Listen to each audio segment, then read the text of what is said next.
All right. Sorry about that, everybody, but welcome to the show that talks about Tulsa. People making a difference in the Tulsa community, special guest interviews, spotlighting local businesses, to covering important issues within the community no one else is talking about. The hot topics and more. Ladies and gentlemen, we are finally here. This is World One Development's News You Can Use with your host, Mr. Charles Harper, and myself, Miss Damali Wilson. We want to thank everyone for listening or watching on the radio. We totally apologize for the technical difficulties, but hey, it's technology. We're going to talk about tech today on the show. So, hey, it's just one of those things. So we appreciate you guys for either watching us on Facebook Live or on www.KBOB899.com or tuning into any of the News You Can Use media networks, which are powered by World One Development. We really appreciate that. I am your hostess with the mostest, of course, Miss Damali Wilson. And I'm Charles Harper. It's Wednesday, a.k.a. Hump Day, July 3rd, 2024. And we are live every Wednesday at 1 p.m. right here on KBOB 89.9 FM and simulcast on the News You Can Use media network, powered by World One Development. We are set for an exciting show, you guys. You better call your mom and them and tell them you can dial in at 918-56-3873 or post your comments on our Facebook Live feed at World One Development. So on today's show, it's going to be the police report with Lieutenant Lauren Sanders. We're going to talk about protection at home, in the car, and what you can have on your body. Yep. Also live in studio, we got Terrence Billingsley II talking about Black Tech Street, the latest happening in tech and job available in that space. Also in studio, mayoral candidate Monroe Nichols discussing his plans for Tulsa. And of course, our Hump Day hot topics, which are the chatter about NBA draft of Bronny James and the first presidential debate. Tell us your thoughts, birthdays, and more. This is News You Can Use right here on KBOB 89.9 FM and World One Development News You Can Use for Charles and Damali. We're going to take a quick break and we'll be right back, you guys. 89.9 FM. Tulsa. Media Studio. 24/7 live at KBOB899.com.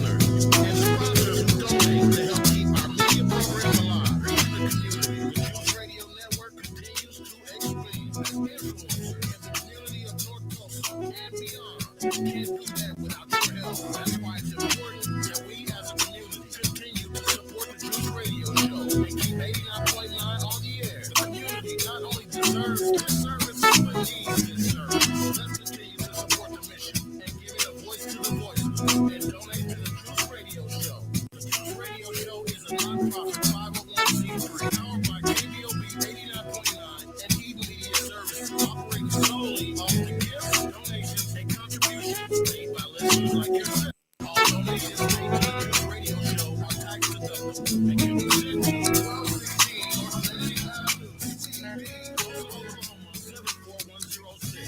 It's Tulsa, I see you here in Tulsa.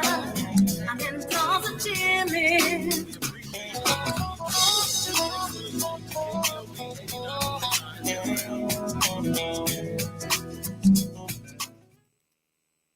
The 36th Street North Event Center is a full-scale event center where we share the experiences of the community. At the event center, you can rent space for weddings, birthday parties, receptions, concerts, Greek events, quinceañeras, and much more. We also do custom decor, linen, and centerpieces. We're located at 1125 East 36th Street North. To book your next special event, business gathering, or community event, call us at 918-200-9046. This is News You Can Use right here on KBOB 89.9 FM and simulcast on the News You Can Use media network, powered by World One Development. And we are back. So News You Can Use is all about shedding some light on the positive happenings in our community. There are many great businesses, programs, and events occurring in our neighborhood, and we felt the community needed to hear about those things, one, so we can support, and two, so we can be informed. What's going on, family? I'm Charles Harper, Chief Executive Officer of World One Development, which includes fitting back in EduRec Youth and Family Fund Center, 36th Street North Event Center, and Oklahoma Community Support Coalition. My job is, because the world wants to know, is to provide leadership for all aspects of World One development, but the emphasis on long-term goals, growth, profits, and a return on that investment. And I am so excited and I am so elated to be one of the creators of this phenomenal show. And I'm Damali Wilson, Chief Operating Officer for World One Development. And my job is designing and implementing business operations and establishing policies that promote company culture and vision. I am also in charge of social media for all of the World One Development entities. If you would like to advertise your business or organization on this show or any of our other individual platforms, please inbox me your contact information on Facebook Messenger so we can talk. I am also happy and elated to be one of the creators of this phenomenal show. Damali, What's cracking? what's up? What's happening? It's hot. It is. I know it's hot outside. It's like really, really hot. I know. You know, like I said, it is summertime though. It is. But it's a lot of people still out, regardless of it being hot. But if you are out and about, drink you some water. Yes, we've been talking about that for weeks now. We're Find just you trying to get y'all prepared. Find you some shade and some Yeah. shades. Right? Ain't that Because it? it is warm. Because I've been seeing imps. I'm like, man, the fire trucks and imps Man. can't sit down for nothing. Because every time you look, they coming. Mhm. So y'all take care of yourself out there, man. If you can't do nothing else, drink you some water, please. You know, and if you are feeling some kind of way, we just had a friend the other day that just went to the doctor and had to get one of them IVs. Yeah. You yeah. know, because he Fluid. was severely hydrated. So, you know, or dehydrated. I'm sorry. So, you know, you guys make sure that you're taking care of yourselves, looking out for yourself. And for you out of towners, if you're not from Tulsa, let me tell you something right now. This is a different kind of heat. Man, You know, I'm from Arkansas. It's heat, but it's friendly heat. The heat, this is not the friendly. heat in Tulsa is unfriendly. Now, on Black Wall Street, there are a lot of things Right. that are friendly, but the heat is not your friend. It's not friendly. So look out for yourself. But, hey, we're finna have a good day. Sorry Yeah. that we have a little bit of a delay, but you know what? We're gonna make this thing happen. We appreciate Uncle Bobby for manning the ship. Yes. He done got us back on course. We done set our sailboat. So go ahead and hit share. We got about 1.5 thousand people on the secret listeners in here. Damali, Hey. they all still here. Yeah. Thank y'all for tuning in and staying in with us, you know. Hey, let's make it happen. All right. So, you know, we want to give a huge shout out to the staff over at EduRec Youth and Family Fund Center. On Friday was our last day of summer camp, Yes. and we had a phenomenal time. The kids got to go out to Chandler Park. You know, I don't know. It's been a long time since I went to Chandler Park, but I went out there to meet them out there, right? Yeah. And got out there. They have a really nice water park out there. So if you have not been, that is something for you guys to do. You know, when we're talking about this hot weather, take your kids out to the water park. Right. They had a blast out there. They took pizza out, and they were able to just go out and just have a good time and splash in the water and just enjoy. Yeah, hold on. Okay. Uncle Bobby, you're going to have to do instrumental on that. They'll kill the live. So you blocked in 250 tons. Mhm. Yeah, you got to do it. Instrumental on that. But anyway, yeah. So he probably did that because, you know, man, we had Tamar Braxton here for Juneteenth, and Yes. she did the most. So he probably gave up 15 seconds and Exactly. then killed it. So you might have to fade that one down. Teresa said, "Hey, DeLauren Sanders and Tyrus Billingsley, the second, North Peoria's finest." Just like that. Right. Yeah. But like you said, we do want to shout out our staff because we don't take it for granted that, man, that the community continues to support us. Yes. It makes 11 years of Mhm. having our kids come out and family. So shout out to the family, shout out to our volunteers, the staff, and everybody involved. Yes, absolutely, absolutely. Want to also give a huge shout out to the Eating Out Band, Uncle Yeah. Bobby's band. We actually went to watch them perform at Lowdown this weekend on Right. Saturday. Oh my God, they did such a phenomenal job, and it was a packed house. It was packed out to the max. It was Yes. not an available seat in the building. I Nope. had never been over there. I think I- I've me been too. by there. I hadn't went in. Yes. But I didn't know what was going on. I thought it was the Tupac video because they was all white. Okay. You know how I ain't mad at you how Pac came Yes. around that corner. I was like, wait a minute, Uncle Bobby, you too light skinned to be Pop with the bald head too. But nevertheless, man, it was a good vibe. It was a good energy. It was an was. older crowd. It was. And to hear Sweetie Pie, they had to hear Cutie Sweetie Pie. Pie again, Cutie Pie. Yeah. You know, so all the jams and all that. So shout out to Uncle Bobby and the Eating Out Band for continuing. Him and Trey and the crew. Yes. A 13-piece band. Yes. Damali. Yes. When the last time, all the bands I see around here, nothing against the bands, don't y'all come to KBOB. But you know, it's 3-4 people. You know, you Yes. got a guitar, Yeah. somebody on the drums, and that's about it. But Uncle Bobby Keyboard, got that's it, yeah. 13 15-piece band. Y'all know he played with Natalie Cole for 10 years, and he's bringing some of that old school funk back to the thing. So he put the bass in our face. I must admit, because he always say, "Put the bass in there." He did it. He did. So if you guys missed it, go to World One Development to our Facebook page. Right. We did live videos that night, and then we did some other videos that we just posted. So you can go and just feel like you were a part of, even though you weren't there. So absolutely, but we had a good time. It was fun. A good time had by all. So let's jump off into our Black History trivia question. Get your thinking caps on. Okay, now remember, we are not Googling, y'all. Okay, we're gonna try to figure this question out on our own by ourselves. And Charles, you don't have JB. Normally you punt the ball to JB first. He's not here, so I'm on my own. So go ahead and read it. I'm gonna do what I can. I took the ACT, and if I don't know, I'm going with C. I'm telling you that right now. So read it. No matter what you read. If I get stuck, if I get hung up, C is my answer. Yeah. So come on with all right. Black History trivia question. Here we go. Who patented the first self-lubricating locomotive engine? Was it A, Elijah McCoy, B, Granville T. Woods, C, Garrett Morgan, or D, R.A. Butler? I'm going to the live audience. What y'all got on live audience? Don't y'all be Googling. Y'all come on in here. Let me do some shout outs. Can I? You give people a shout out there. Help you. Shout out to Uncle Brian. He's on. Hey, Uncle Brian. Quick shout out to Kim Hamilton. Hey, love sis. you, sis. Thanks for tuning in. We got the J-Bone Lounge. Hey, AJ. Down there in Jacksonville, Arkansas. He's live from Arkansas. Stacey Nichols from Little Rock. Hey, welcome to the show. Teresa is on. Hey, sister. My first cousin, Wyletta, is on. Wyletta. Welcome to the show. Jeremiah Blackwell tuning in from Mississippi. Hey, Jeremiah. Yeah, we call him the maestro. That's another day. And that's another story. Don't even worry about it.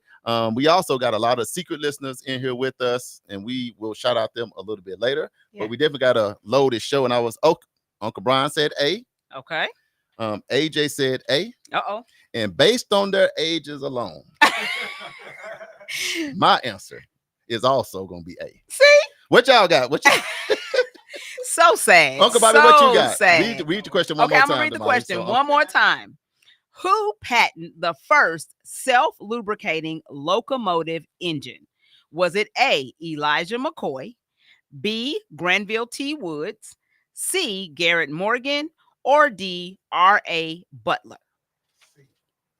Uncle Bobby said C. So see, that gave you another perspective. It's A. Look, DeLauren said A. It's A.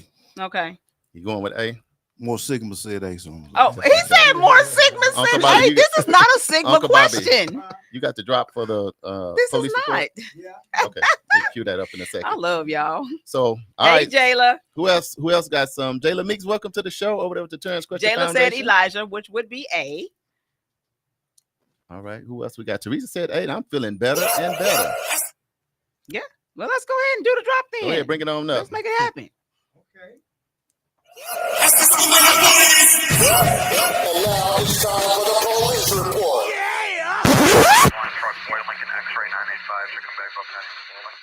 The police report on news you can use with TPD officer and Lieutenant DeLorean Sanders.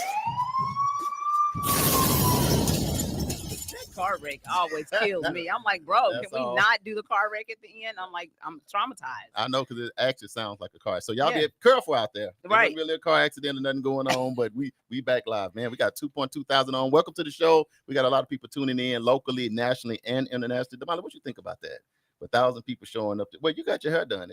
That's about. Oh, they came on. That's a couple people with their hair done. People want to see it. Let me get on this live and see what she's looking like. Did she win or lose? Right. Like you won. You're gonna be all right.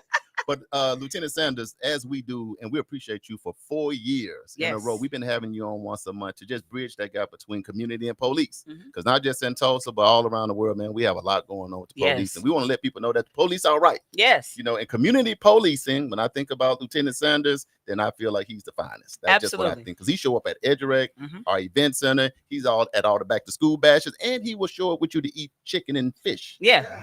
At your local family reunions. You know, welcome back to the show. How you doing, Lieutenant Sanders? I'm doing good.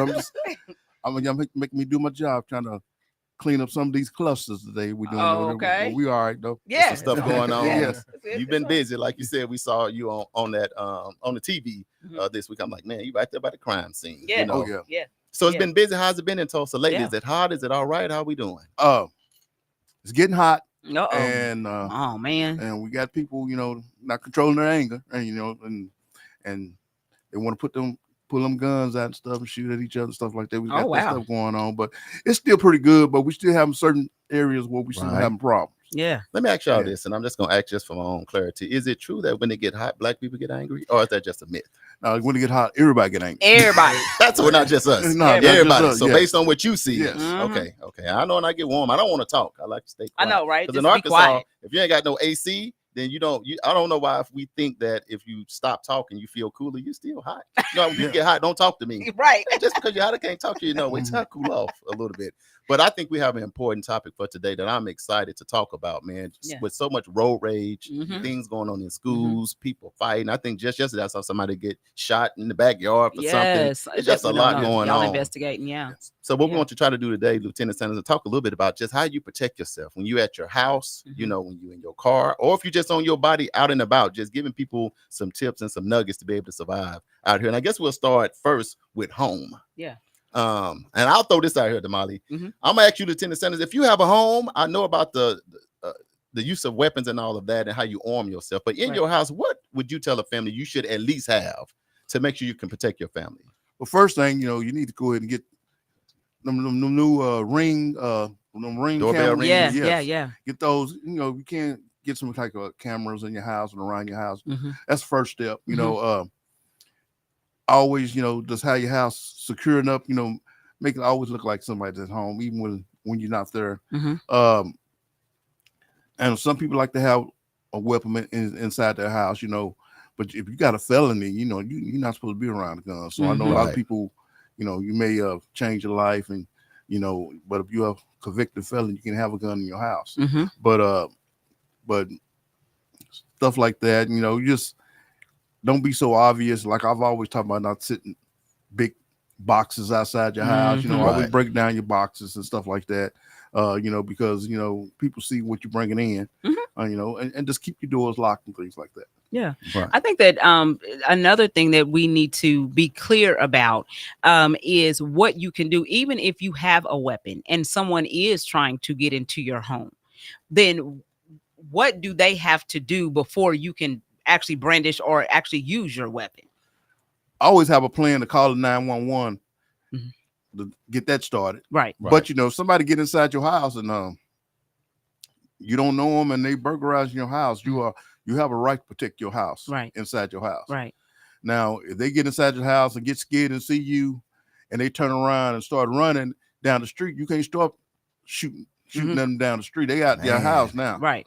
Right. But as long as they in there, Yeah. it's their fault. And what I'll say, Damali, I say a lot of times that might be easier said than done. Sure. Somebody's Sure. in your house. That's a violation. Maybe your kids was there, your spouse was Mhm. there, somebody was there. So you really feeling disrespectful, like came in my house and did this. Mhm. Now you turn into Denzel watching King Kong and got nothing. Right. Now you're all Right, outside. for You don't sure. went. So that's what you call using discretion, because emotions play Mhm. a part. Mhm. And now you can end up going too far. So if you chase somebody outside Mm-hmm. and then you shoot, then you could be in some trouble, is what you're saying? Yeah, you can. It's really how the DA looks at it. Right. But we're going to take you down, and we're going to take you downtown. It may change once they get down there. Right. But once they investigate. Mhm. But at the beginning, we have to take you. Mhm. Even if it happened in your house, you still gonna take you downtown to talk to you about it. Sure. Right. Sure. Once they get in cross that threshold, they ain't got to be all the way deep in your house. Mhm. Once they cross that threshold, that line where we Mhm. think you think they in there. I mean, you can do what you got to do. So you know what, and that's why I asked the question, because I was going to bring that up. So one of my girlfriends, she kind of lives in the country, and she had a situation like that. She was at home. Her husband's gone to work. Boys are off in college. She's at Wow. home by herself. Somebody's trying to get in her home. Yeah. Well, she knew it was going to take the police a while to get there 'Cause she because out of in where the she country. lives. She's out in the Right. country, Yeah. and so they she just got her gun and she just braced herself, and so she was on the phone with 911, and they told her, if they come in your home, hey, you can do what you need to do. Right. They don't have nothing to do with us, because we want you to be safe. Yeah. But, at the end of the day, thankfully, the person, I guess it was too difficult to get in the house, but they told her if he breaches, Yeah. the window or the door, then hey, do whatever you need to do to make sure that you're safe. Yeah, Right. They coming in through a window. They ain't got to climb all the way through. Gonna stay the head start. Yeah, once you get in there, hey, Look, y'all know that song, Who That's Peeping Through the Window? right. Pow, nobody now. Man, right. Now, don't do that. I just hate it with the pow, but I just said it's a song out there. Right. Now they looking in the window. You want to wait. You gotta wait till the glass is broken. So the peeping head through the see it, window, right? Yes. That's Wait, different. a peeping tongue isn't that a crime? You can't be peeping. Yeah, that is a crime. That's a crime too. But but you can't shoot nobody for doing that. You're not supposed to. Yeah. Well, they You gotta wait. they peeping in one of your little daughter's windows. They a man. Now, That's kind of hard. hey. That's what I'm saying. Where Now, the that's a emotion problem. come in. Yeah. My daughter in here, my wife in here. No. Well, I'm not gonna say that. Right. Yeah, yeah.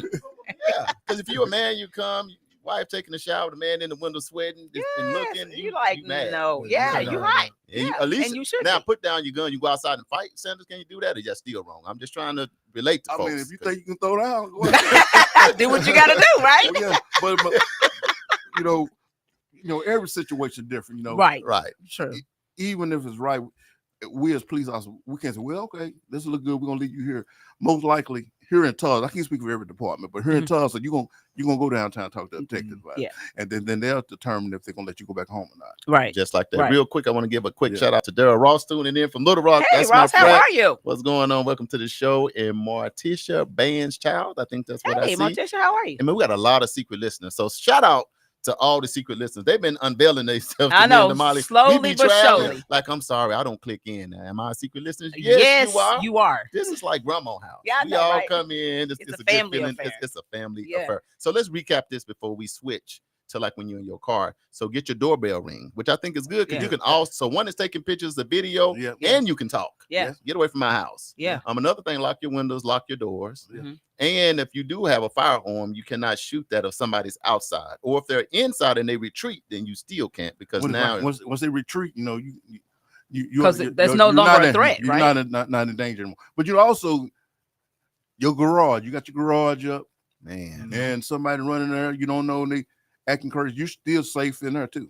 Because I had a work incident Because that's still like your that. house. Yeah, Yeah. And the guy was working in the garage, and this guy ran in there, and where he became a threat. He became a threat. I don't, and the person had to shoot him, and they shot him, and they was in the garage because the guy was a threat. He was looked like he was about to hurt him. So he was taken care of. So is that because isn't it like the castle doctrine, and that's a state by state thing?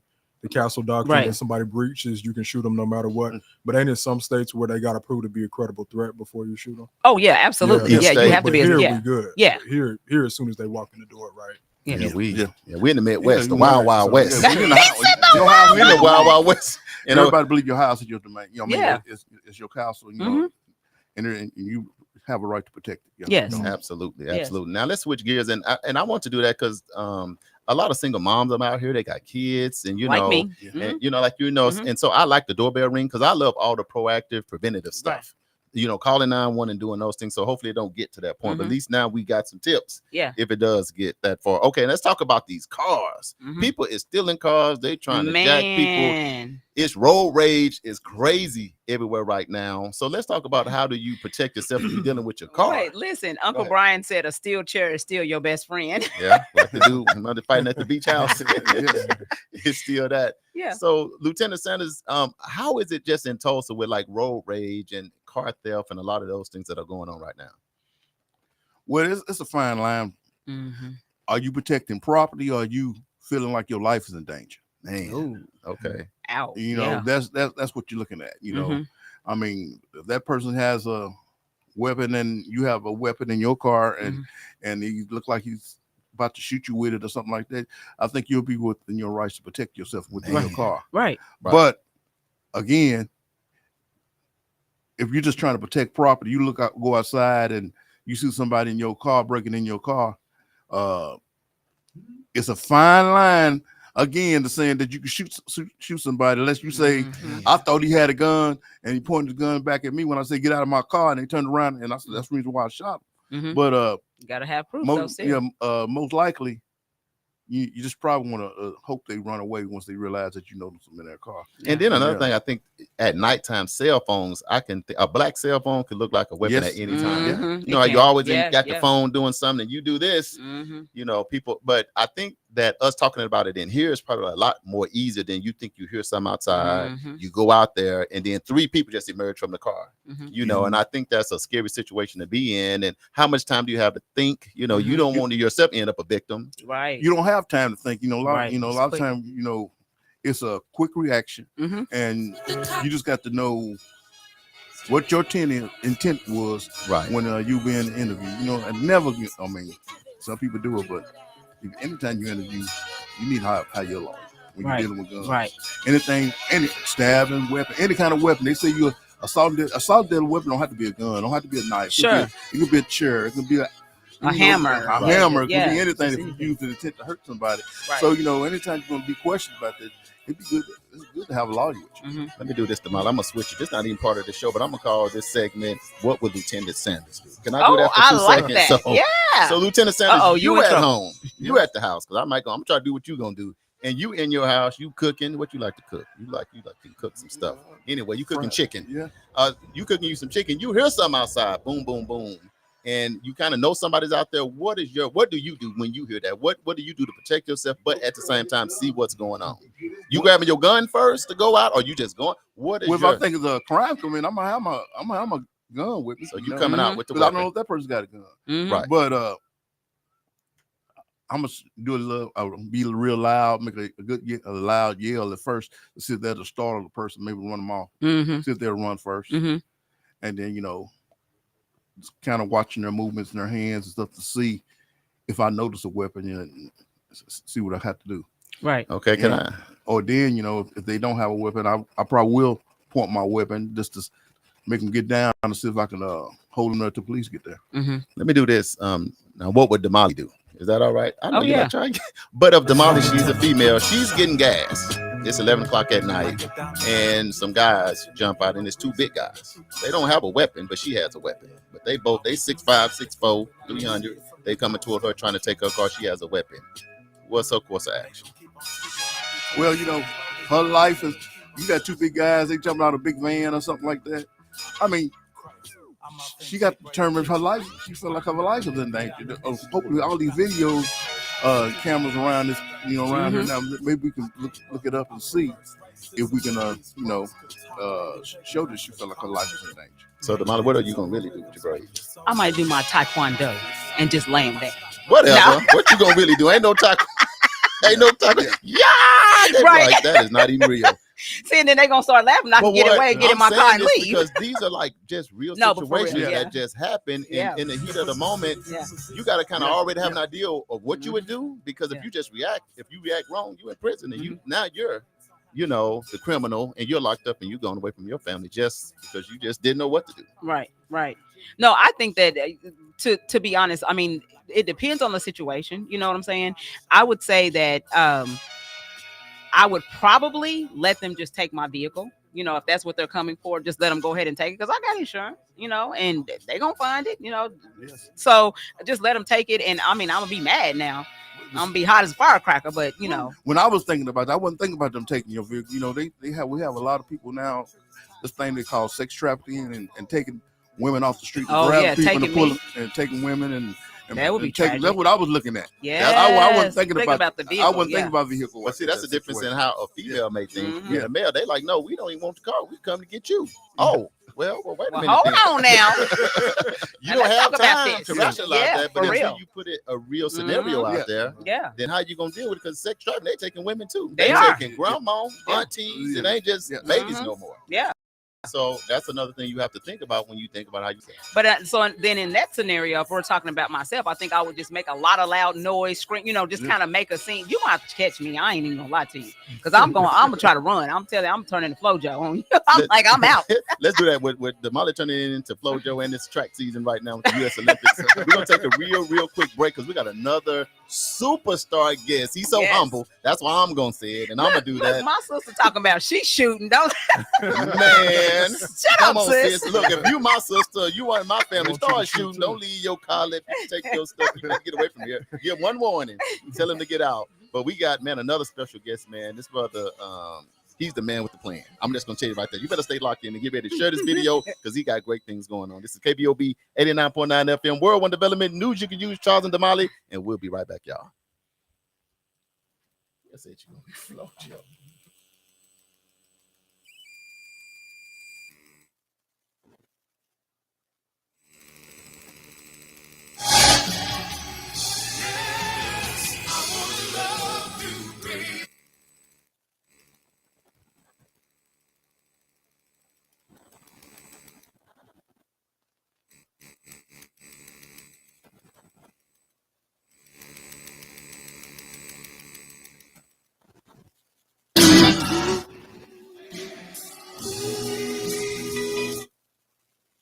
$918-200-9046.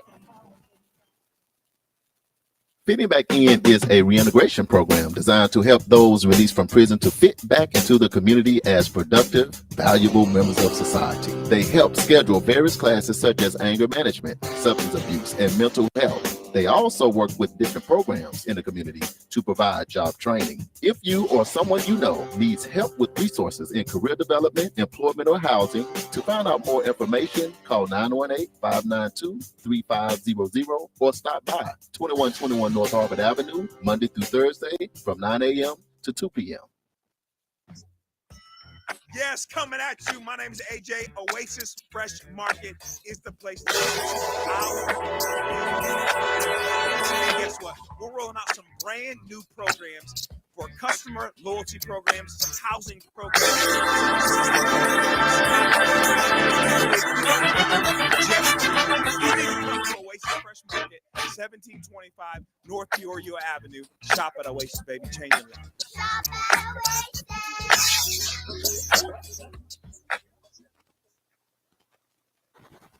This is news you can use right here on KBOB 89.9 FM. World One Development News You Can Use. Charles and Damali, aka Flo Joe, and we are back. You know, and before we switch gears, just wanted to remind everybody that tomorrow is the 4th of July. It is. And that, you know, if you don't know what the 4th of July is and represents, July 4th in 1776 is when the country declared its freedom from British rule by signing the Declaration of Independence. Now, we're going to be popping fireworks and stuff, and I wanted to ask Lieutenant Sanders, what is the rule about popping fireworks in the city limits? Well, in Tulsa, you're not supposed to pop fireworks, but we know you're going to do it anyway. I was going to say, we don't listen to that. Yeah. Well, you know, we talk to our officers, you know, make good decisions on when you're going to try to confront it because, you know, everybody popping fireworks. Yeah. And, you know, so don't get in a big, you know, ruckus on people popping fireworks unless they're doing it unsafe, like shooting at each other. We do have some incidents at some of our apartment complexes where we have to go at them with a lot of officers because they out there shooting at each other with these fireworks and stuff like that, running around. And we have every 4th of July, we always have to go to a certain park. I ain't gonna say the park's name, and a couple apartment complexes. So we have to have a lot of officers out there because people out there are being reckless with the fireworks. So with that being said, at the end of the show, we're gonna say 3 things you must consider. Yes. During the 4th of July. We'll come back to that at the end. Yeah. Okay. So y'all be safe out there. Y'all don't do that. All right. So as Charles said, we're gonna move on. Let me read a couple of these comments that we have right here really quick. So Kia Billingsley said, "Hey, that's my brother Terrence." Welcome to the show. All right. AJ said, "Mom and Dad need to train their children where to run and where to meet up and where to hide, as well as staying quiet when they're hiding." I like that. My sister Teresa, as I said, she said she's shooting. My family is open. I understand. My Uncle Brian said, "Niece drop him like a bad habit." AJ said, "Stay in lighted areas. Hopefully there are other people around. Keep a look around constantly. Keep your head on the swivel. When you're pumping gas. Putting gas. It says puppy gas. But when you're pumping gas, ladies and men." And there, Uncle Brian said this may be their last 4th in a free country. I gotta be careful. And Mom said she forgot to sign in. Mom, what was you doing? Thanks for tuning in, Mom. Are you let's cooking switch. for us?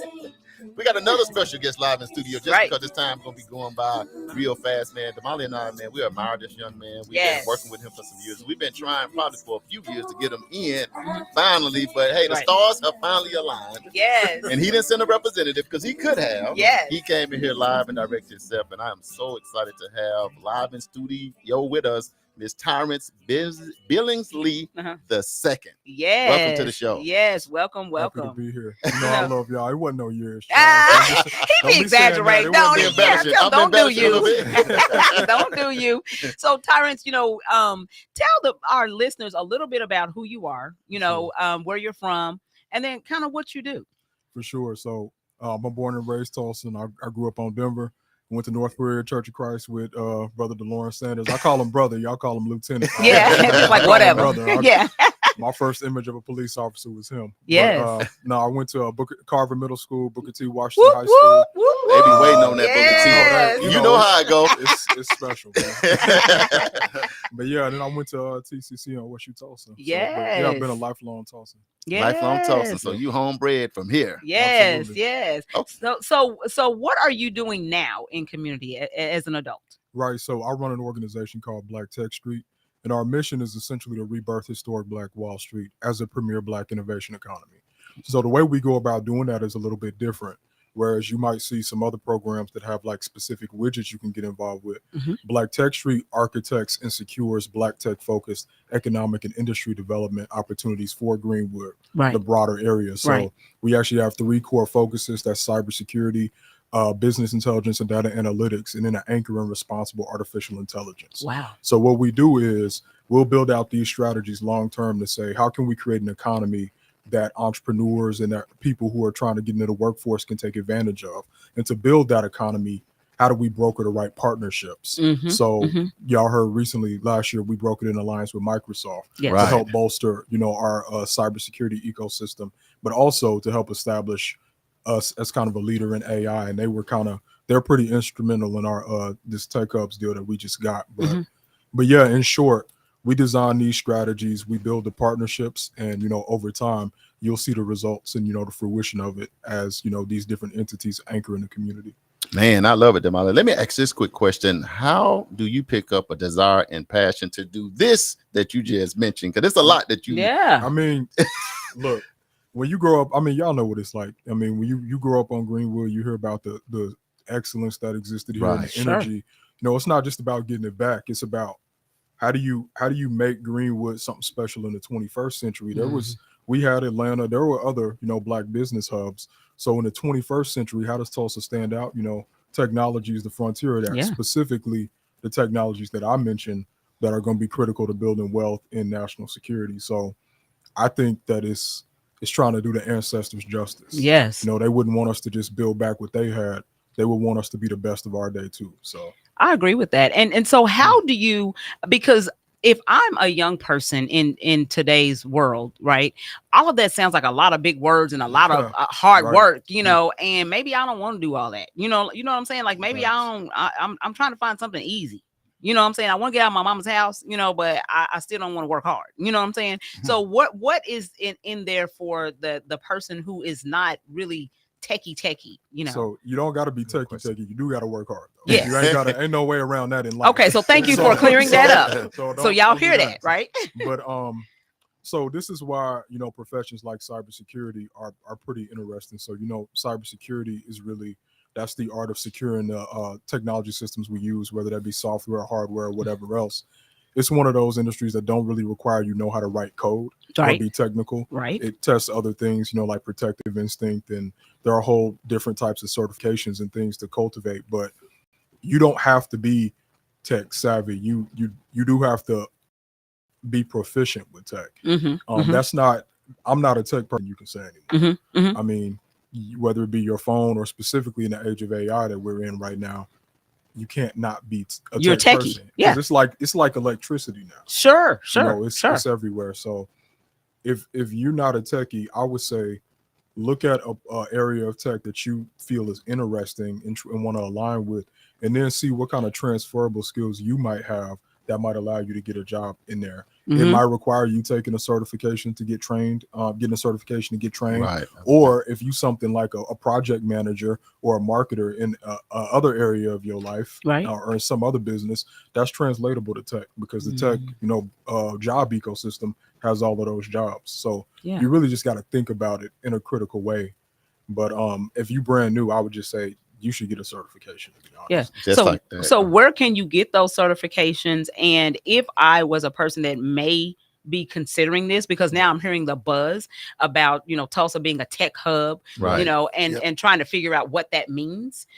So how do I find out information about this space? Specifically, so I would you can follow Black Tech Street. You can also follow, there's a couple critical sources. One, you got the TCC Cyber Skills Center. Okay. They're a big partner of ours.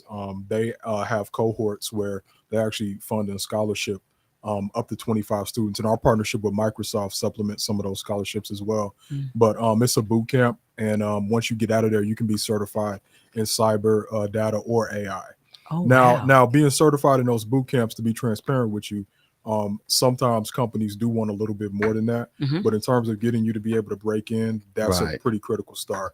When you want to be more advanced, the University of Tulsa is one of the top 25 cyber studies institutions in the whole country. Oh, wow. They actually have so when we hosted the White House National Cyber Director, he visited the University of Tulsa. They got a Secret Service lab in there, and they've actually got a mechanism set up to where a lot of their students go to work for like the 3-letter agencies, whether it be NSA, CIA, all of that. I did not know that. I didn't know that until now. Yeah, it's pretty critical. Now, wow, the opportunities are wild, but you got to sell the narrative that this is something that's for everybody. Because I talk to TU about it all the time, so I don't have no problem saying it. A lot of us, we walk up into TU, we like, this school ain't for us. Exactly. Man. We gotta, just being real. So we gotta figure out, how do we help them get a culture that's more welcoming to African Americans, and that's also encouraging them to see themselves in these particular critical technology areas?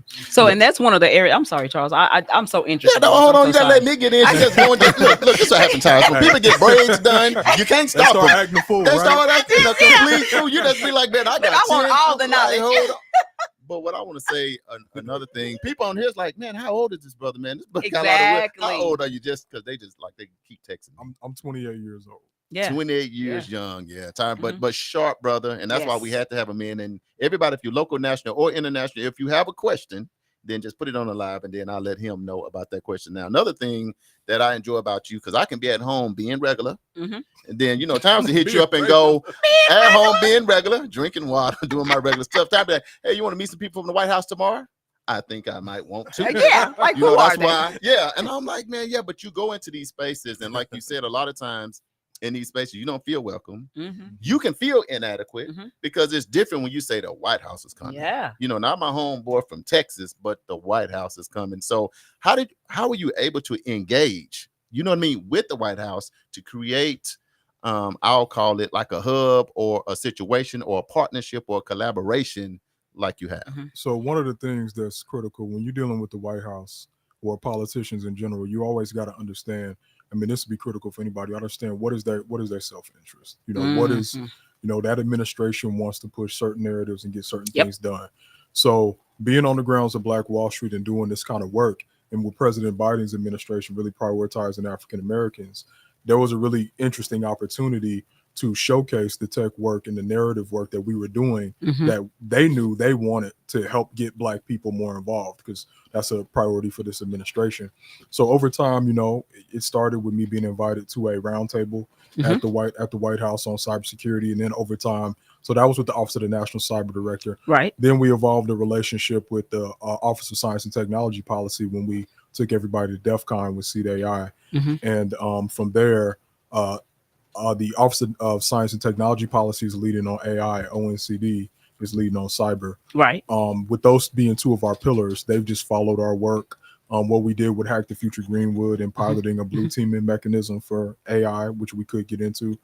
And then the Office of the National Cyber Director recently was like, they were doing these tours because they put out this report, this cyber workforce and education report about how they want to work with private sector and public sector entities to get people in cyber. And they were like, okay, well, it's also around Juneteenth, and we owe you because we were supposed to pull up to your other event. So Yeah. why don't we pull up to Tulsa? So I'm like, you know what? Let me check my calendar. We'll figure out if we can pencil y'all in. But I love it. But no, so yeah, and it was an honor to host Director Harry Yes. Coker, a Black man. Yes. Right. Running the Office of the National Cyber Director from the Midwest. He's from Kansas, I believe. And no, he brought the house down with his comments, and I feel like it was a real encouraging experience. You know what? So a couple things. First thing, I think it's really important for us to see ourselves right in these spaces, because I think a lot of times we don't really think that, these spaces are attainable for our culture. You know what I'm saying? So I appreciate you for working that angle. Right. And because I'm telling you, for me to be there, it was just like amazing, to be able to have a seat at the table, and to be able to hear those conversations, even if you don't speak, just to be able to hear what cybersecurity is like. And then can you share like how many jobs are available in this space? And that's available. And if I don't know if you do, like the income levels that people can have in these spaces. Yeah. So we actually, on the income level first, part of why when we declared for cyber as one of our areas, we did it based on two things.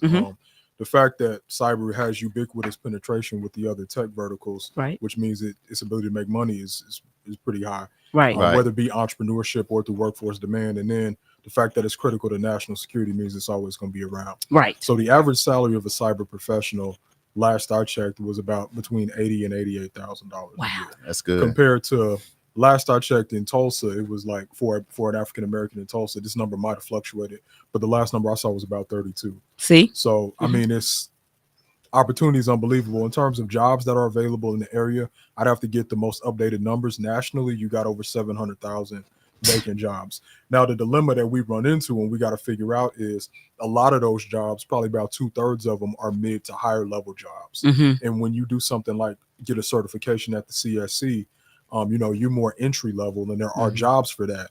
But some of those jobs that pay north of six figures, and that number I threw out to you is low. Right, absolutely, like yeah. At Microsoft, you can get on like well into six figures as a cybersecurity introduction. But I think that the reason why I asked the question is because like my nephew is coming out of just graduated high school, and he did. College is not something like he's really interested in. You know what I'm saying? But he wants to do something, and he's real tech. Like you said, we have these phones. I'm a TikTok king, and all of that. So it seems like some of those skills should be transferable. And so for somebody like him to be able to get a certification, right, and move into this area, because he's 18, so I'm like, you got time, you got a lot of time, that he can use really wisely, right?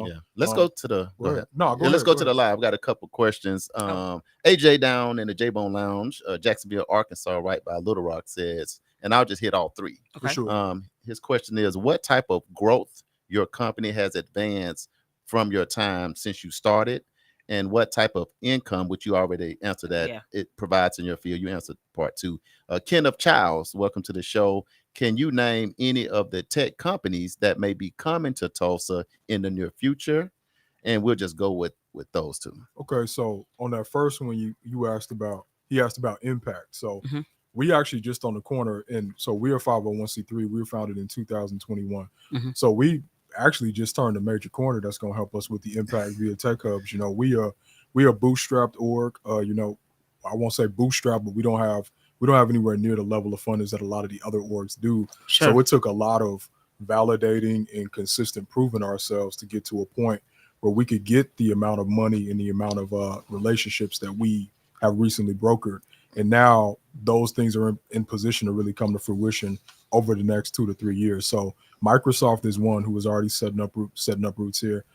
I could tell you a little bit more about that. It's more than them just being here, but I can't say nothing about it right now. Gotcha. So national security, but it's real. That's real. And we working on brokering a relationship with NVIDIA. If y'all know about NVIDIA, that's the company that just overtook Microsoft as the most valuable company in the world. In the chips processing and things like that. They're in GPUs. They're the main player. So having those two companies here will bring a lot of really interesting prospects. In terms of tech companies that's coming to Tulsa, there was the Chamber just actually announced that there was a massive there's a massive company. It's about a $620 million investment that they're making in Tulsa, and it's going to bring somewhere in the neighborhood of 300 or 500 jobs. Right. I saw that announcement. But I'm trying to remember the name of the company. But other than that, that's probably the most up to date I'm in. Atento Capital, if you know about them, you want to follow them. They are an investment arm of the George Kaiser Family Foundation. They work to bring startups here. They brought a lot of startups, and you can kind of check and see what kind of startups have been rooted here. So we're running close on time, but I wanted to ask you about this because we just saw this article. Right. So the headline is Tulsa to secure U.S. position as global tech leader with approximately $51 million award from the Economic Development Administration. And the partners that are going to be involved in this are going to be the Osage Nation, Cherokee Nation, Black Tech Street. Yeah. Yes. Congratulations, among others. And so we're super excited. Can you tell us a little bit about what you can share? Because I know that a lot of this, first of all, guys understand this is cybersecurity. So I would have thought he was like, I thought I was going to see him inside in CIS, Miami. That's what I think. Like taking Jurassic Parks with the computer going. The people don't know G.I. Jane and all of them. I know, right? But we get into the reality of it. But when I hear your company along with these names, and we know what that means in Tulsa. Yeah. Here in this tribal land.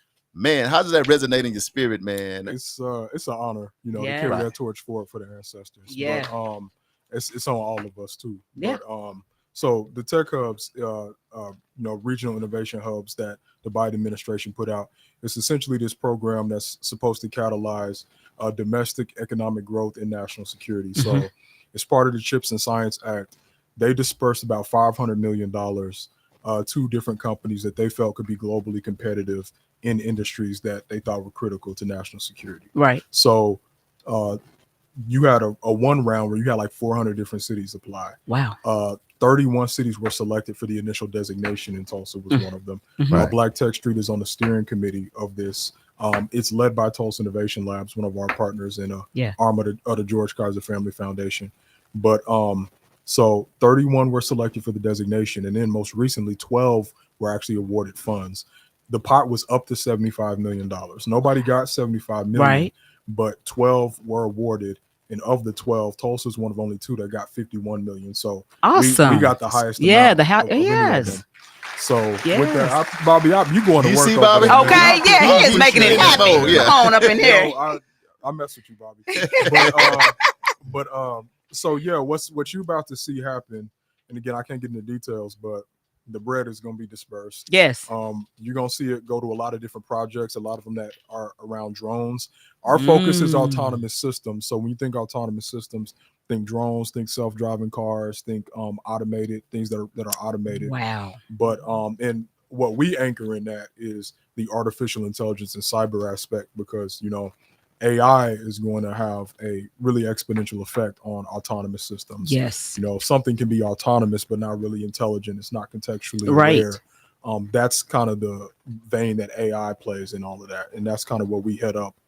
I see we getting low on time, so I have to go into that another time. But it's going to be so just know I need to get my nephew with you. What we know is we'll have you on again soon. I'll say that. But I do want people to know where to follow you, to follow your work, to how to stay engaged, all of that stuff. And we definitely will have you back on, because by then you better give a little more information. But all these people, local, national, international, Leon Fowler, welcome to the show. Hey, Leon, he said, that's great. He's giving a fist bump. There's a lot of people on here showing you a whole lot of love. Yeah. But how can they follow you? Just even personally, your work and what you do. Because next we got to get the mayoral candidate on here. We got one more in here, but give the people how to follow you. So you can follow me at Bobby is acting a fool. You can follow me at Tyrants Billingsley II on LinkedIn and Twitter and Facebook. And then you can follow me at Black Tech Street. I follow our org at Black Tech Street on all of those. Same deal. Okay. Just like that, man. Damali, look, that was some heavy stuff, but all good stuff. And I'll tell you this, when people talk about One Tulsa, when they talk about diversity and inclusion, when they talk about doing all that, and he's just only 28. You don't have to be old to be wise. Yes. But when I see him, I see the person that's pulling Tulsa together, pulling this country together, and he has a platform to do it. And I just want to say I appreciate your grind. I appreciate you sticking to it. I've seen you going in and out of meetings. You be sweating a little bit, but you find a way. You find a way to get it done. Yes. You know, there's no shortcut to the top. That's right. And I feel better Mhm. about our future because of people like Tyrants. I must admit that. So I thank you for coming in. We'll have you on again. Yes. Appreciate it. Damali Don't got to take a no quick break. years either. It ain't gonna take no years. Tim, don't say that. Don't Couple do months. you. Don't say that. Man, we got somebody that's gonna be running for mayor. Man, Damali, there's never been a black mayor. No. Boy, this seemed like a I hurdle didn't we've know. not jumped. But we got somebody that is running. We Yes. want you to know his platform, what he's up to, what he's been up to, and what he wants to try to bring to our city. Yes. That's coming up next right here on KBOB 89.9 FM World One Development News. You can use Charles and Damali. Thanks for coming in, my friend. Yes. God Thank you, bless Tyrant. All right. Located at 5424 North Madison Avenue in Tulsa, Oklahoma. At Edgerec, we offer a whole range of activities for children and families of the Tulsa community at no cost. To find out about the many programs, activities, and services offered at Edgerec, please visit our website, www.edgerectulsa.com, or just give us a call at 918-430-3947.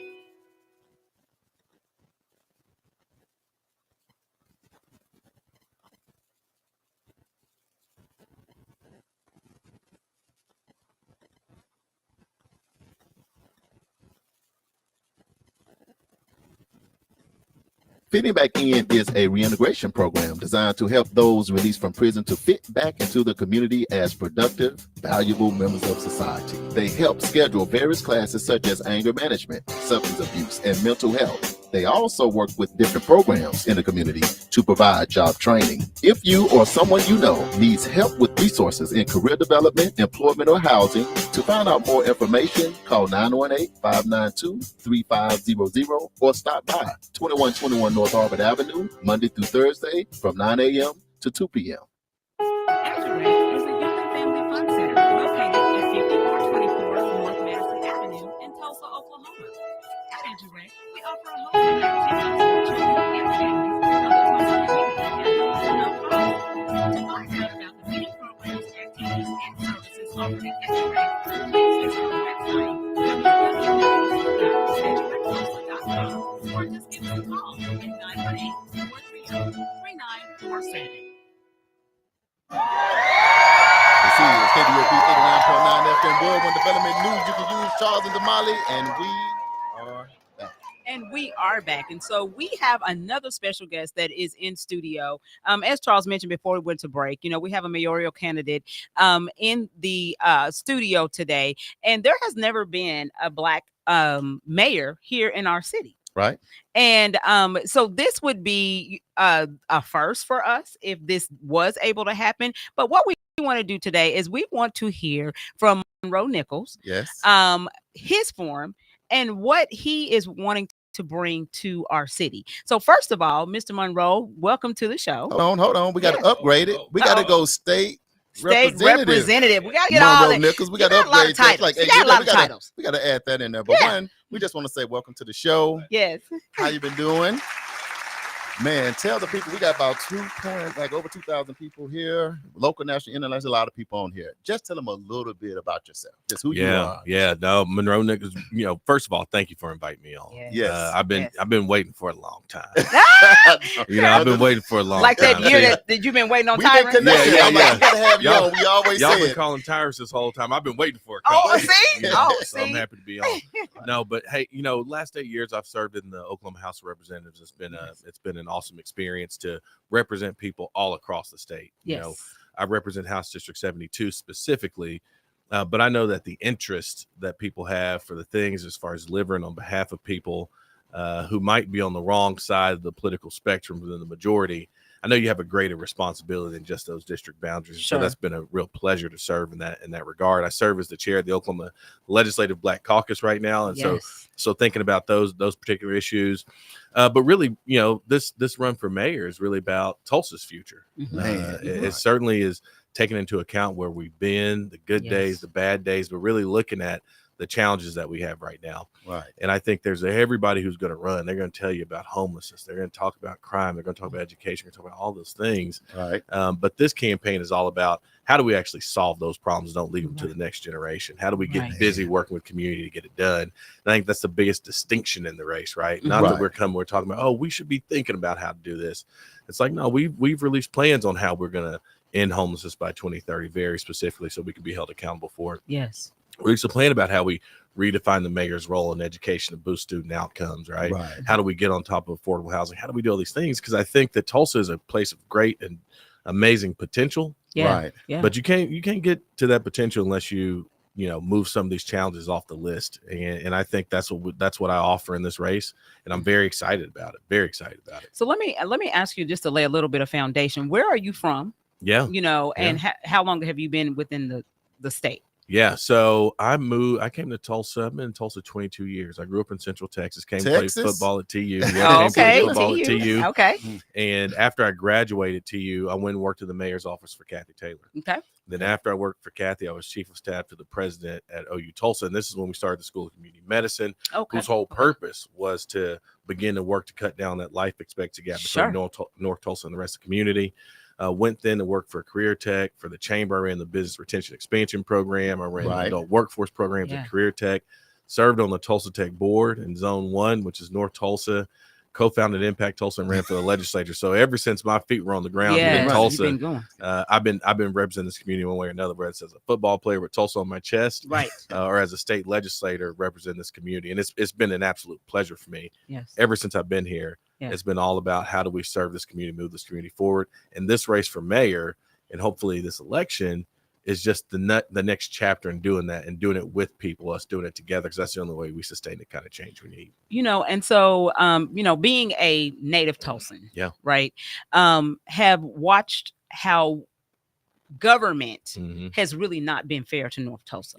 We have a lot of challenges in our community. And we've been made a lot of promises by mayor after mayor after mayor after mayor. And it just seems like we end up with the same result. Other parts of town are flourishing. They're doing well. They're, have all this economic development. They have all the dollars circulating. We have to leave our community to go to these other communities to feed them. What, as a mayoral candidate, and what is your stance on how do we to reverse that? There's a lot of development coming now, but is it because we're bringing back folks who don't look like us to our community to soak up all of those dollars, right? Or is it we're really interested in trying to help community that's here? I mean, I think you really have to think about how do we make our community a place where everybody wants to come to, right? And how do we really celebrate the businesses, big and small, that are in our community, and then how do we elevate that into broader development? I think is a big thing, right? I can certainly identify with the cynicism people have going into a race of any kind, knowing that people have made all kind of promises and very few people have delivered. And I've said from day one, the biggest thing that we got to remember is we got to hold leaders accountable, even the leaders that we like. Just because you're talking about what somebody should do, they're not doing, does not mean they're your enemy. Right. But if you're in a leadership role, you got to deliver for people. And I've thought about that every day I've been in the legislature. I thought about it every day I was in the mayor's office. About it every day I was at OU. I've always thought about it at the end of the when you break your public service down, it's how well are you doing on behalf of the people who have their confidence in you, to do the right thing. And so part of that is the community has to be able to come together and speak with a pretty united voice on what we want it to look like. And my accountability as a mayor is to deliver. And if I don't, be held accountable for that. And so like everything that we have released to this point has been about understanding that the problems that we have in any part of this community, they aren't going away just because we want them to. Right. They are stubborn challenges. They're long-term challenges, and we got to be intentional about it. And it can't just be, oh, the mayor wants to do this. It really has to be how we all are joining around and saying, hey, this is what we want for our community.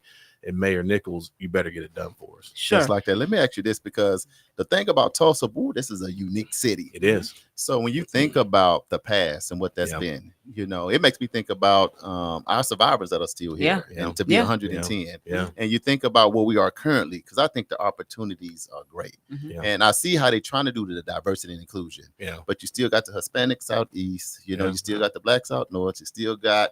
So what is it when we think about one Tulsa as we go from here into the future that you feel like you can maneuver to make that happen, where we can really be that shine and star on the hill to be example to this country of how we can work together? I think part of the it's what Tulsa so interesting about Tulsa is sometimes we get into these conversations about black, white, Hispanic, native, right? And we fear those conversations. And because we do that, we have this division that stems from some really real and challenging past, but it doesn't have to be that way anymore. And I think as a mayor, you have to model that in how you reach out to communities, how you're called on people to have these conversations, but also what are you willing to say and how are you willing to speak up and show up on issues. And that's something that I've done my entire 8 years at the Capitol and would continue to do that. Because, I mean, I think about it, I think about this city. At one point, we were the oil capital of the world, powered the globe. Mm-hmm.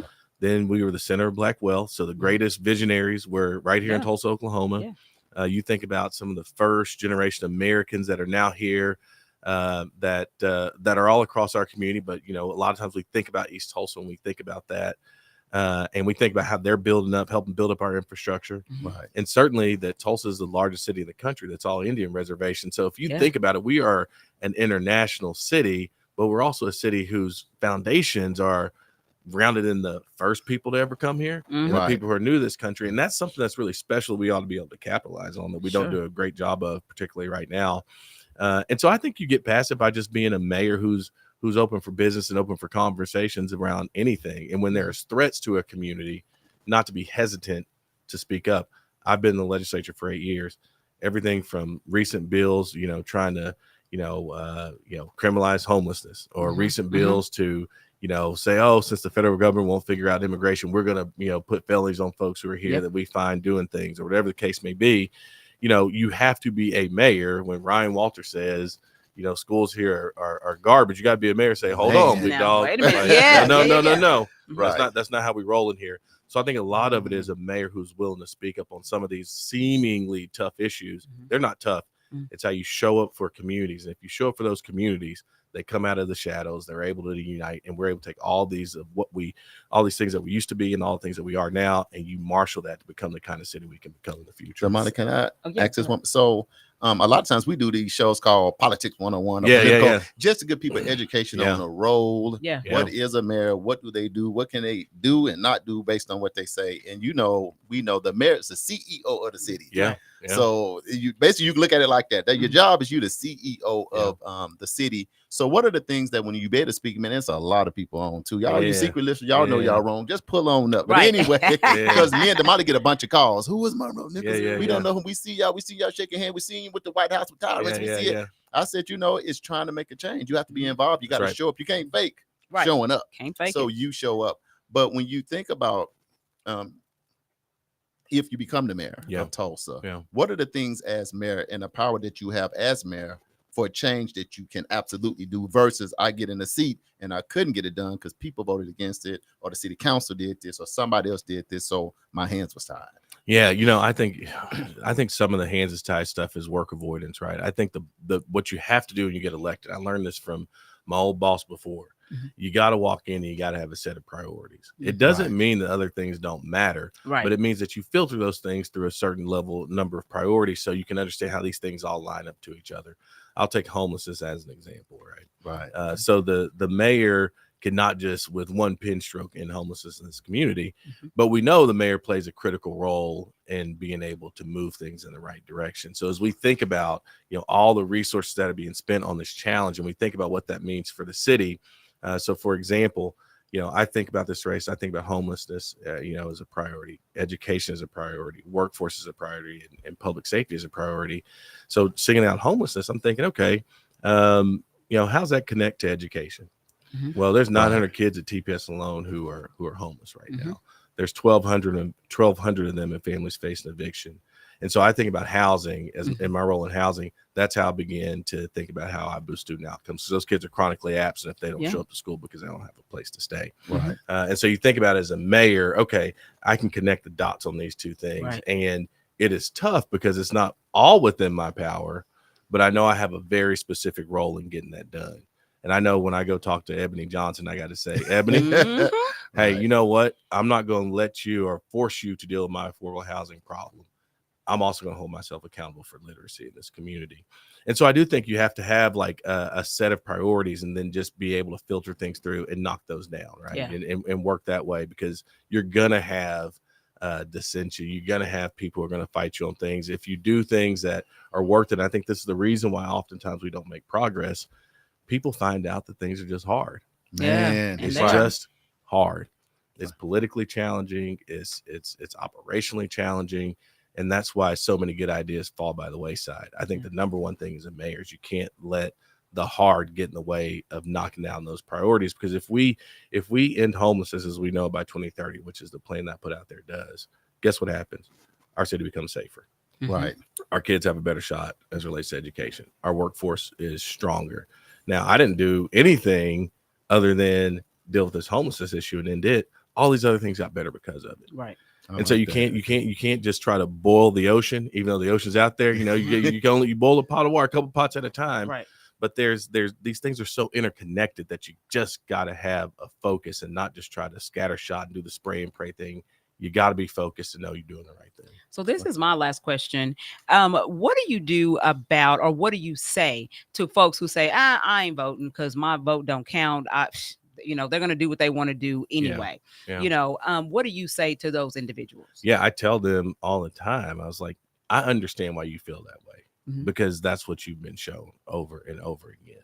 Right. But the reason why that's the case is because it's really tough for folks who are change agents to get elected, and they only get elected when people who have had enough decide the status quo has to be shaken up. Right. And so you're a voter to shake up the status quo to begin to change that. And if you decide to sit at home, you're just going to continue to be frustrated about things. Things are going to continue not to get better, and that cynicism is going to continue to sit in. I think additionally, though, I always remind people, my mother and father were born 1961, 1962. Not going to tell you which one was born first, but they were born before the Civil Rights Act, which we just had the anniversary of the signing of that the other day, the Voting Rights Act, the Fair Housing Act, all those things.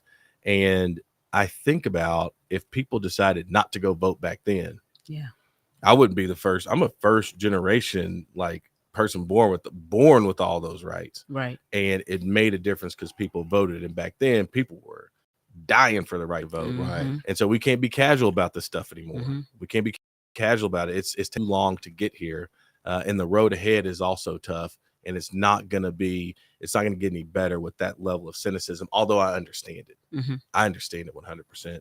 I know folks think that, whether my person wins or the other person wins, it's not going to matter. It's like, that's not true. That's just fundamentally not true. And I want people to realize they have infinite power if they choose to use it. Choosing not to use it is exactly what the folks on the other side, and I say the other side, I'm not talking about Democrat or Republican. Sure. I'm talking about the people who enjoy things the way they are. That's why they win. That's why they win. Let me add, and then I know we'll have to wrap up. We got like 5 more minutes. I'll say, man, the political climate is about to be crazy because of the presidential election. It's about to get crazy. Yeah, man. And you going for trying to be mayor. So how do you help the energy and the climate in Tulsa stay balanced? Even after we go, not just this, but you know what I mean when I say that, with how the political climate is about to become. Yeah, somebody told me one time that the most important question to ask in a civilized society, and I say it's in the city, is how we're going to live together. And I think what we have to understand in Tulsa is what's going to happen in the White House is going to happen one way or the other. But on the backside of that election, we're going to have to figure out how we're going to do this here locally. Right. So that election, while important, while critical, definitely participate, everybody. We understand that on the other side of that, we're also going to live in Tulsa, and we're going to have to figure out how to pick up the pieces in this community, move this community forward. Right. And so on some level, like I said, definitely participate in that. But whatever happens there does not take away from the focus that we have about the future that we have to build ourselves right here. And we have complete control over that. Yeah. May not have control over the other thing. Right. We got complete control over it. And I think that's why that's what we have to do to provide that balance and that unity here. Say, hey, whatever happens, don't matter. What matters is how we're going to build the city that we all want to live in, and we're building to the future to it. All right. So for the people that's like, oh, I think I'm gonna get out and go vote. This brother's sounding pretty good. So when do the polls open? What do they get ready for? What do they do from here? How do they follow you? How do they support you? Yeah. How do they engage? Let's see. August 27th is election day. August 27th is election day. And I think I want everybody to understand this. On August 27th, if a candidate gets more than 50%, they get elected mayor on August 27th. Right. Oh, wow. If nobody gets over 50%, then the top 2 vote getters are on the ballot in November. And so I say that because some people say, oh, we'll wait until after the primary. Ain't no primary. Ain't no primary. Right. Ain't no primary. this race could be over August 27th. And so it is a critical day for folks to go and vote. It's not a time where people are used to going and voting and, there's only a few things going to be on the ballot, but it's absolutely critical. So we got that part. How do you follow me? Monroe for Tulsa on Facebook, Monroe for Tulsa on Twitter, Monroe for Tulsa on Instagram. And then my personal Twitter is Rep Nichols, and my personal Instagram is Rep Nichols. So I encourage everybody to follow me. Now, here's the problem during football season. Follow me on Twitter. I'm a Dallas Cowboys fan. And I have you're in a safe space with the but I have those meltdowns and my team lets me down. Man. And so if you watch me on Twitter, you said he's a state representative. Like, what's wrong with him? What's wrong with him? Dak Prescott is what's wrong with me. Jerry Jones is what's wrong with me. Right. I just appreciate you coming in. Yes. I appreciate what y'all State do, Representative. man. Yeah. I appreciate what y'all. I hope y'all recognize the impact that you have and the voice that you are. I think a lot of times we don't realize this. We just don't think about it. Right. But y'all have a infinitely powerful voice. Thank you. And the work that you do is not just a show on the radio. It is really lifting up community, and I appreciate you both for it. Thank you so much. Thank you. That means a whole lot. We appreciate that. And appreciate you, Uncle Bobby, for giving us this Yes, sir. platform, Yes. telling us to run on as far as we can get. And again, we thank you for coming in. Again, we don't tell you who to vote for, but we bring people in and let them speak, talk their platform. And I can't say you out, so you can catch him out. He done told you where to follow him, and we wish you all the best. I appreciate it. And it. is any final thoughts before we let you go? Hey, man, go vote. I mean, I think that's the biggest thing we talked about at the end. Our community, whether you and however you think our community is, if people turn out, people change things. Yes. Bottom line. Yeah. Bottom line. Yes. And we're going to end it just like that. State Representative Monroe Nichols, he came through KBOB 89.9 FM World One Development. He hung out with the News You Can Use crew. Yeah. Damali and I, we appreciate them coming through. We'll be right back with the Hump Day Hot Topics, and we're going to wrap this thing up. The 36th Street North Event Center is a full-scale event center where we share the experiences of the community.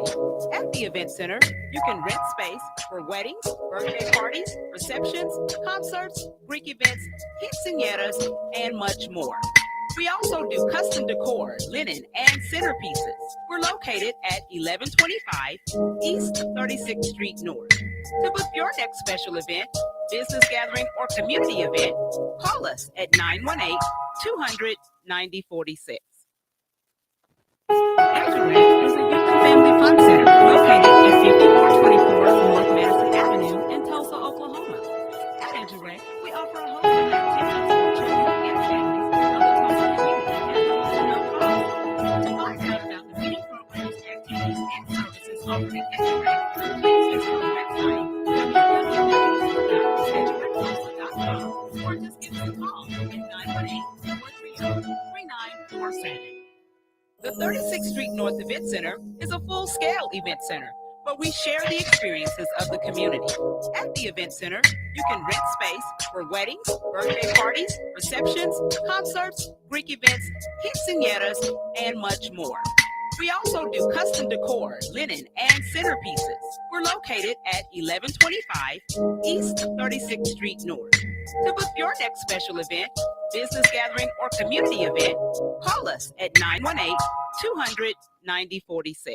Fitting Back In is a reintegration program designed to help those released from prison to fit back into the community as productive, valuable members of society. They help schedule various classes such as anger management, substance abuse, and mental health. They also work with different programs in the community to provide job training. If you or someone you know needs help with resources in career development, employment, or housing, to find out more information, call 918-592-3500 or stop by 2121 North Harper Avenue, Monday through Thursday from 9 a.m. to 2 p.m.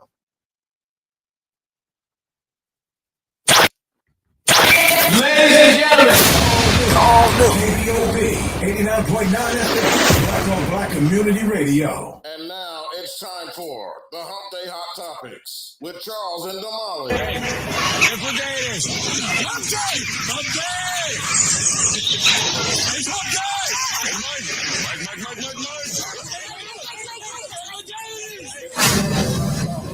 On news you can use. Mike. That is not Appreciate them stopping by and sharing. sharing his platform. But we're gonna jump into these hump day hot topics. What we got? Damali? Absolutely. So number one hot topic, we're talking about Bronny James.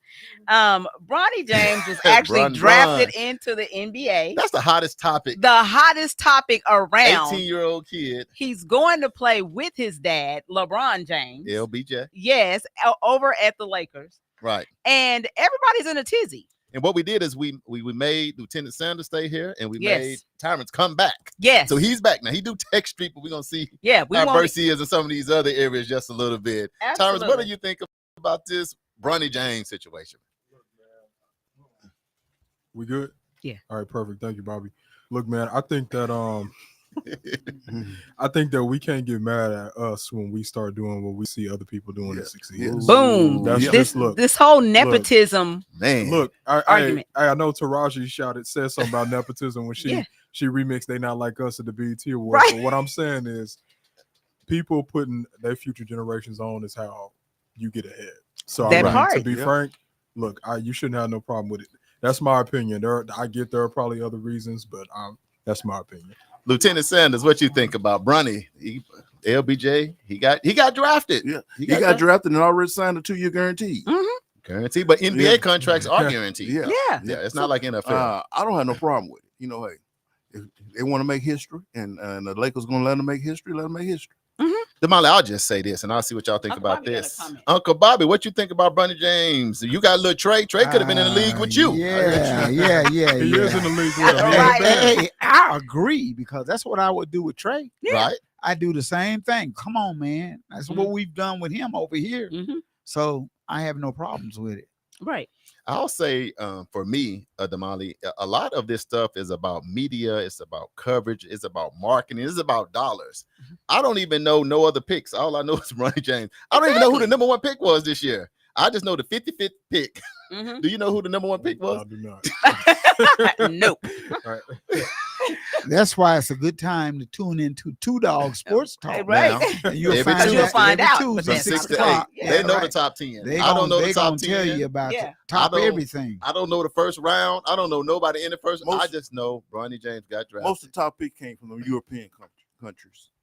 They did. There were a lot. There were a lot of. I'll say this. So I couldn't even say their names. Yeah. I'll say this. Would Bronny James have gotten drafted in the second round of LeBron? Wasn't his dad? Probably not. No, I can just say that. But what I can say, and this is what made me have to just give Bronny respect, because this is going to be his own legacy he's trying to build now. He's part of LeBron's, but at some point it's going to be Bronny in his lineage. But what I did like is he went to the NBA combine, and the brother showed out. Yeah. His vertical, put in the work. all of his measures, his jumper, everything. Now, once I saw that, and then when they performed against each other, brother looked good. So what I say is sometimes people may put you in a position to get you into a position, but they can't keep you there. Your talent's still gonna have to keep gifts you and there. talents. Yeah. And so as a dad, if you get a chance to put your son, your legacy, in a position to win, then how could you not do that? Right. And don't get me into the NBA, NFL owners. Yeah. Kids be horrible. Well, but so my take on it is that's what you should do as a parent. Right. As a parent, you want your children to benefit and to excel and surpass you. I'll tell you what's most disheartening to me, because I'm a dad and I have a son, right? The most disheartening thing to me is how African American brothers do all that harsh stuff. Like all of us as men should be applauding LeBron James for putting himself in a position where, despite the energy, despite power, this is a power move, y'all. You know, when do we get to make a power move? Right. Because LeBron James couldn't draft Bronny, but his power says he coming to the Lakers or anybody else calling me going to Australia. You know, so a lot of times, like what Tyron said, we don't get a chance to exercise that. We don't never see that. And for LeBron, think about his life.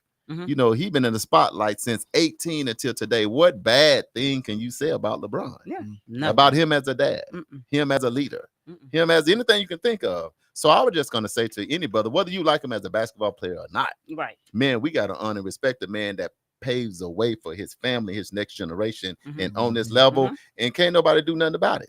That's a show of power, which a lot of times we don't get to have. Yeah. No, a good man does everything in his power to better his family's position. So, Yes. I mean, you want to be humble by the feet of your child. Why would you not put them in a position to do that? Exactly. You know? And we're going to drop it right there. Hey, what they gonna do, Lieutenant Sanders, when Bryce signs to the Lakers here in a couple? Oh my God, they're going to fall out. Because it's coming. It's coming. Oh yeah. It's coming. He's better. And It's he's coming. Tyrus, what they gonna do about that when Bryce signed? They might be all on the Lakers in 2 years. He's better. But anyway, all right, we got another Hump Day hot topic. So we're just gonna say nobody's on the live. They said they're gonna take it easy. But I just want to say I wish this young man the best, regardless of everything else. You'd like to see brothers have an opportunity to thrive and to do something that they love. Yeah. So let's just applaud him and give him a chance to do his thing. Yeah. All right. Our next Hump Day hot topic. I don't know if you guys were able to watch the presidential debate, the first debate this election season. I watched the debate. You watched it? And I was like, Lord, Lieutenant Sanders, did you is watch this it? the best? I had to turn it off because I just couldn't take it, man. Man. I mean, the lies, and then our current president, he was kind of, fumbling with his words and stuff. So I just couldn't take it. And y'all know on our show, Uncle Bobby allows us to tell our story our way, and we try to always do it the right way. But then y'all always plead the fifth because we are just reporting news. Sometimes, what do you think about Did you watch the debate, or what do you think? So you got one who, if he tell you snow is white, he lying, and then you got the other one that, okay, yes, President Biden has declined, but I'm gonna switch the topic right now. Okay. More important in the debate is Project 2025. If you Oh, don't yeah, know you about know, that, you need to know about Yeah. that. Okay, the Heritage Foundation, there has been a coalition that has really been essentially setting up what you could only describe as a coup. Right. On the United States government. It is a right-wing organization. And over the past years, they've been calling it a slow-moving coup almost. That's what people watching it from afar have seen. They've been replacing a lot of the different critical people in positions in the government that could guard against the coup. The recent Supreme Court decision. Yep. All of this is coordinated, and I don't think people really get what we on the cusp of losing. Right. So we got to think about the debate was a debacle, but this is way more important. People need to be focused on Project 2025, the Heritage Foundation. Look into them and vote. It's crazy. Okay. Man, that's something. And I am up on that. And he's right. If you haven't, we got all these people still on the live. Make sure you go check that out. But for me, the debate was disheartening. And in my mind, I'm thinking, if we're the most powerful country, in this nation, is this the best we got? And it was tough. And I'm glad because you put it in the right perspective. So don't forget that. You earmark that. We just gonna kind of unpack it, because either way it go, these might be the two that we voting for president. Either way it go. And man, I don't feel encouraged. I feel discouraged all the way across the board. I don't believe that they are the best that we got. It's just it's the other people it's not their turn to run yet. You know how it is. They like, okay, yeah, you probably could do better, but we're going with these two, and that's who we're going with right now. So let us be clear: is that neither candidate are at the official nominees of either party as of yet. Okay. Right. The National Political Convention hasn't taken place yet, but it's possible, right, that these are our two. Right. Okay. I from what I've heard of political analysts, they're saying that there's probably no way that Biden is not going to be the Democratic that's nominee. That's going to happen. Who's to say about Trump? We don't know, but it's probably going to be. These are probably going to be the two. Okay, but it's not set in concrete. So let's just be clear. It's not set in concrete as of yet. And one thing we got to watch too, they got this guy that's independent named Kennedy that's running as president, and that's going to slide some votes away from certain people. And he's only run. I think he's only run. He know he can't make president, but it's going to be a way to take away votes, some critical votes from somebody. It's strategic. Whatever's going on. And it's politics. Yes. The thing about this is it's all about politics. And I kind of agree with you, Lieutenant Sanders. I think a lot of things is wait your turn, but it's like, man, waiting that turn to get 80 is a long way up. And I'm gonna focus on, like what you said, Thomas. I am up on that. So that Project 2025, pay attention to that. But we get ready to go against this. And to me, Biden, you don't feel like you so divided as a country. I'm just saying that I want to give in all the political stuff, because it's a lot to go along with that, even if you are president, the House and all of that stuff. I think Trump sometimes can make us feel divided and a little more unsafe. just high level. Tyrus, I'm gonna let you jump back in. Go ahead. Wait, let me read this comment. So AJ says, I don't care if they rode Joe Biden to the podium in a wheelchair. I'm still gonna vote for him. That's the energy. Yes. When you about to lose the house, you don't be tripping because you don't like the color of the door. Right. Like, you come on now. I'm not voting for Biden because he looked like, do you know what your alternative is? Right. Like, I mean, right. Look, he's not the best, but he's what we need to beat back tyranny at this point. And then afterward, we got to figure it out because half the country ain't gonna self-deport.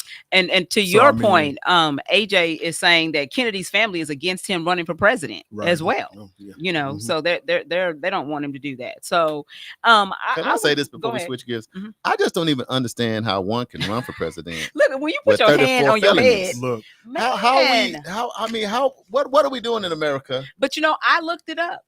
And that is not one of the requirements. Whether or not you have felonies, or that is not one of the requirements. Do you know how many jobs you can't get by having a felony? I know. There's apartments that you can't even qualify for. You can't get life jobs. insurance.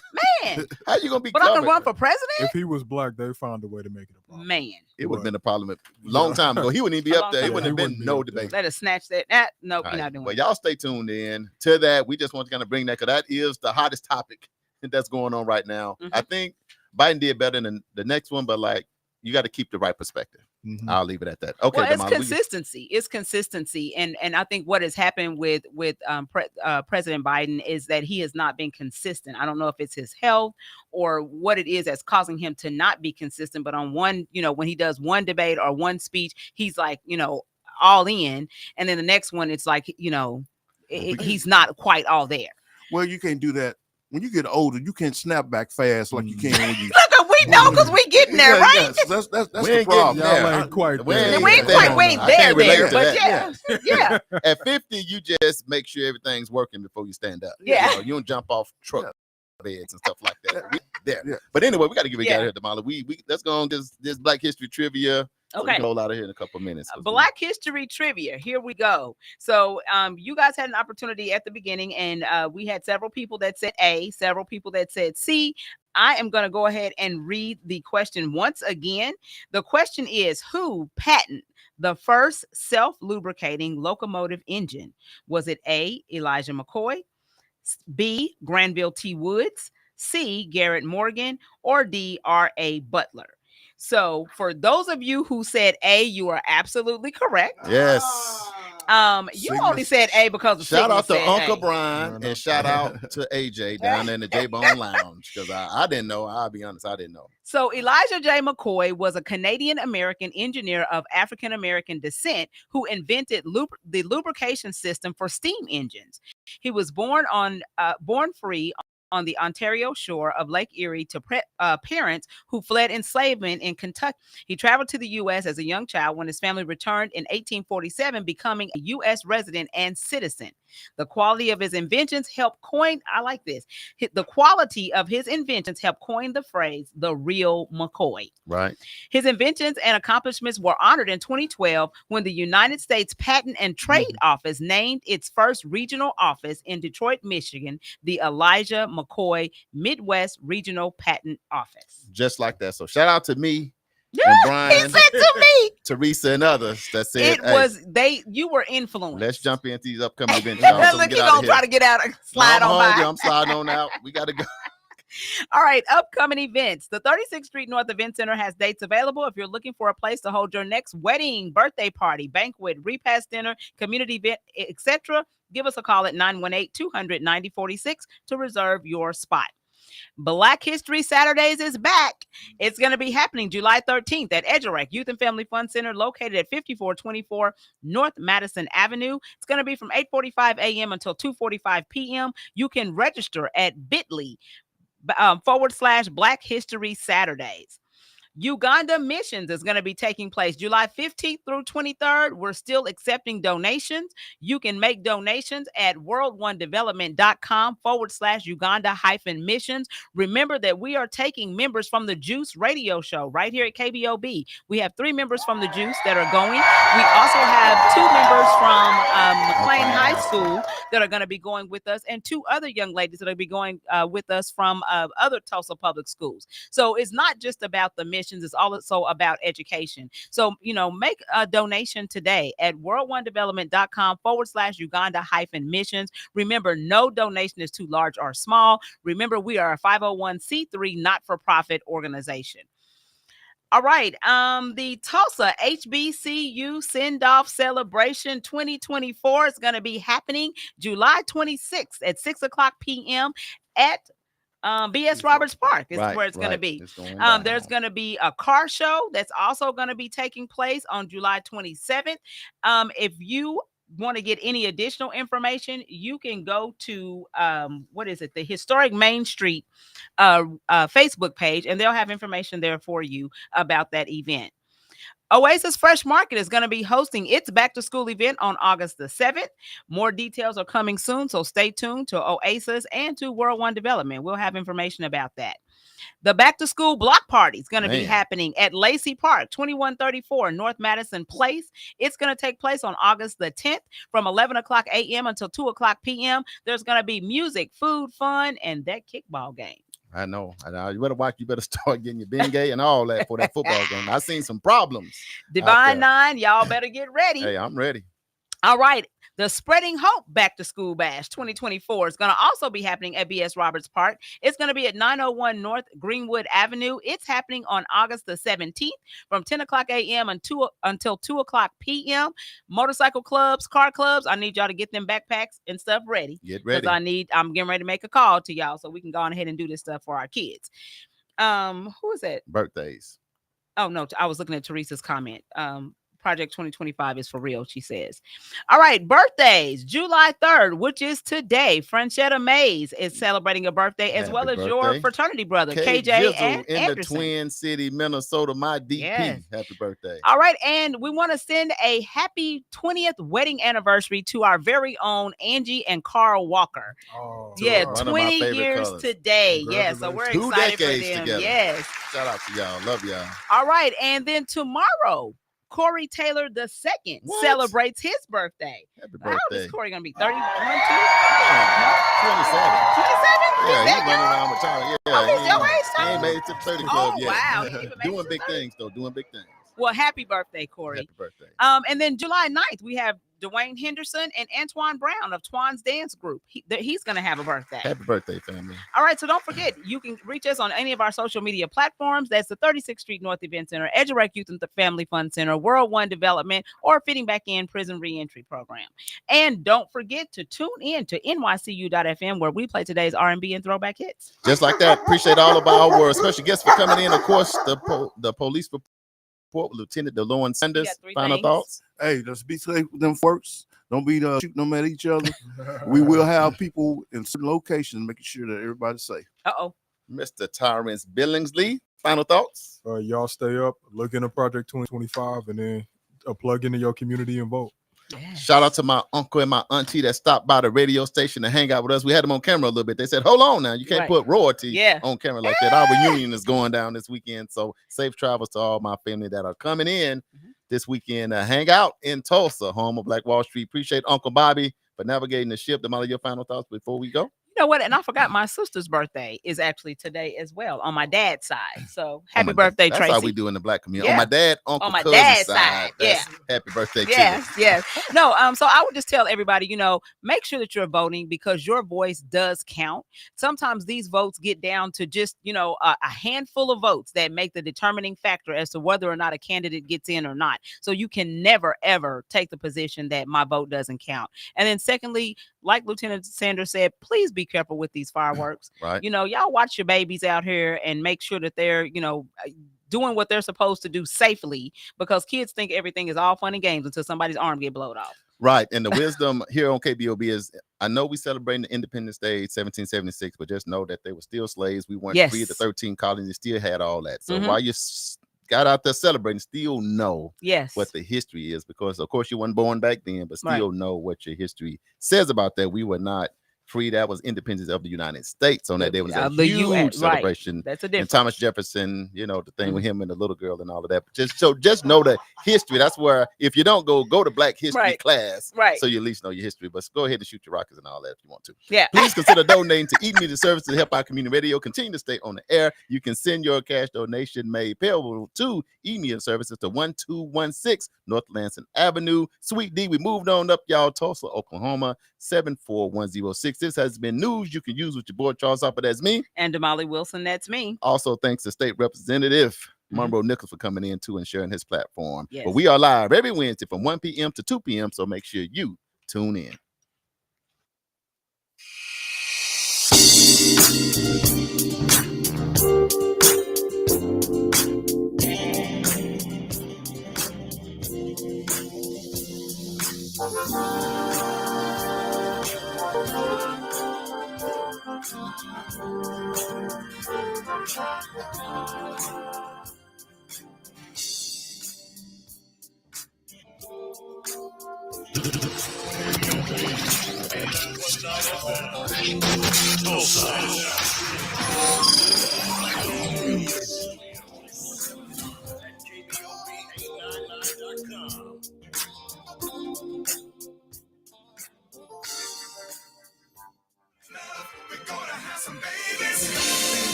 Take her to the cookhouse.